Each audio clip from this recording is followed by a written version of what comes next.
এটা হলো ছেলেকে বিদেশে পাঠাবে, সেই জন্য মায়ের টাকার দরকার।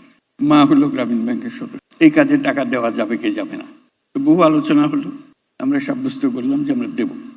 সেই সূত্রে এই জগতের সঙ্গে আমাদের যোগাযোগ শুরু হলো। তার সঙ্গে একটা শব্দ প্রায় সাথে সাথে আসলো, বিপুল বেগে আসলো। সেই শব্দটির জন্য আমি অপেক্ষা করছিলাম কেউ বলে কিনা। সোনাক আক্তার সেটা উল্লেখ করলো, দালাল। এর থেকে বের হবার কোনো উপায় নাই। এই একটা দালাল বেষ্টিত জগৎ। দালাল যে কিভাবে মানুষকে ঠকায়, গ্রামে গঞ্জে প্রতি জায়গায়। যে বেচারা আশা করে বসে আছে ছেলেকে কিংবা স্বামীকে বিদেশ পাঠাবে, টাকার দরকার, টাকা জোগাড় করেছে, কারো থেকে ধার করেছে কিংবা গ্রামীণ ব্যাংক থেকে ধার করেছে, তারপরে প্রতারণা।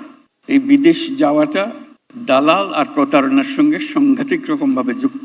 এক থেকে মুক্ত না হওয়া পর্যন্ত এটাতে কিছু কাজ হয়েছে বলে ধারণা করার কোনো কারণ নেই। যা কিছু আমরা করছি উপরি করছি, সেগুলো গুরুত্বপূর্ণ কাজ, কিন্তু উপরের ছোঁয়া, ভেতরে ঢোকা যাচ্ছে না।